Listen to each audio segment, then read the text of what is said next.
Shalom, salam sejahtera. Jumpa lagi. Kita akan lanjutkan MAK 08. Nah, saat ini saya ada di satu tempat wisata cantik sekali. Ini namanya Darunu.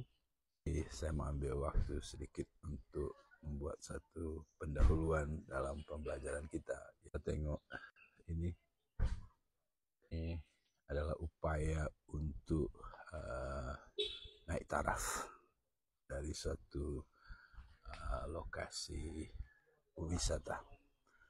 Tentu apabila lokasi wisata ini berjaya dibina, pasti ianya akan meningkatkan banyak hal tentunya, termasuk kesejahteraan hidup dari masyarakat di sini. Dan apakah ini juga akan berlaku kepada Allah? Ramai mungkin yang berpikir, ya kalau Allah mencipta langit dan bumi, lama-lama dia akan mendapatkan faedah di sana, yaitu dia boleh bertambah kaya, dia boleh bertambah kemuliaan. Nah, itu sebabnya kita perlu tahu tentu tentang sifat dan karakter Allah. Selamat belajar.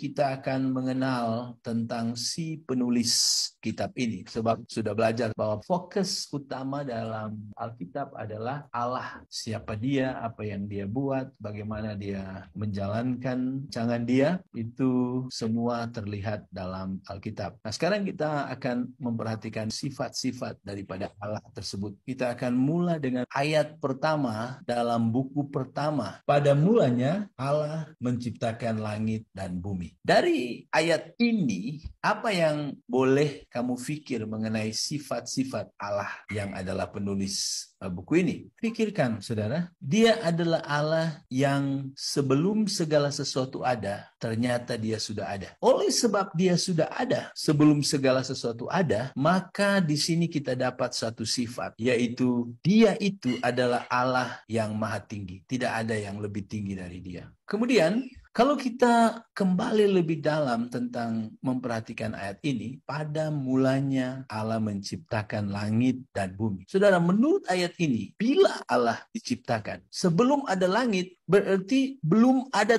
tempat di mana matahari ada. Belum ada tempat di mana bulan ada. Sehingga benda-benda penentu masa, benda-benda pengatur waktu, belum ada. Berarti Allah tidak mengenal masa. Masa atau waktu tidak dikenal oleh Allah. Jadi, kalau soalan ini kita perhatikan, bila Allah diciptakan, maka kita menjadi pening. Dikatakan di sini, pada mulanya Allah sudah ada. Dan sebelum segala sesuatu ada, dia sudah ada dan sudah dalam kapasiti, sudah dalam kekuatan dan kemampuan untuk mencipta. Berarti kita bisa simpulkan di sini, dia itu adalah dia yang tiada permulaan, tiada awal, tiada titik start. Dia tiada saat tidak ada, tidak pernah ada masa di mana dia tidak ada. Dia sentiasa ada. Jadi kita sadar di sini bahwa sifat yang berikutnya yang bisa kita fahami dari ayat ini adalah dia adalah Allah yang kekal, tak bermula dan tak berakhir. Dia tak dijadikan oleh apapun, tak dijadikan oleh siapapun. Menurut ayat ini, apa sahaja yang diciptakan Allah?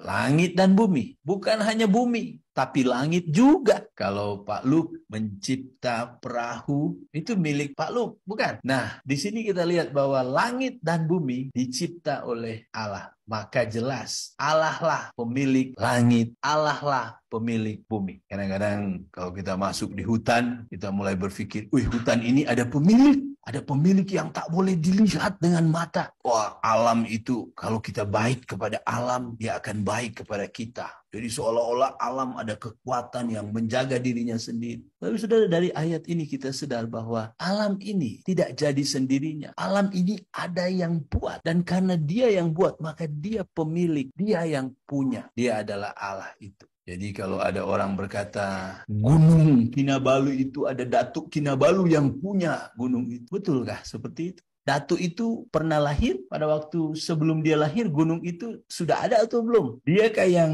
susun gunung Kinabalu itu dari batu-batu dan bikin sampai tinggi, dia kah? Sehingga itu dia punya Allah yang menciptakan langit dan isinya, bumi dan segala isinya, termasuk gunung, hutan dan sebagainya. Jadi sifat di sini adalah dia pemilik langit dan bumi. Nah, saudara, kalau kita perhatikan lagi, menurut ayat ini, apakah Allah bergantung pada langit dan bumi? Allah sudah ada sebelum langit dan bumi ada. Berarti Allah ada, Allah tidak bergantung pada langit dan bumi. Langit dan bumi boleh tiada, Allah tetap ada. Kalau kita, langit dan bumi tidak boleh tidak ada. Kalau langit dan bumi tidak ada, kita pun tidak ada. Jadi apa yang kita pelajari di sini? Allah adalah dia yang tidak bergantung pada langit dan tidak bergantung pada bumi. Sebab kenapa? Sebab dia sudah ada sebelum langit dan bumi ada. Jadi, dia adalah Allah yang tidak bergantung pada langit dan bumi, dan dia tidak memerlukan langit dan bumi dan segala isinya. Itulah Allah. Menurut ayat ini juga, apakah ada sesiapa yang menemani Allah pada awal mula langit dan bumi?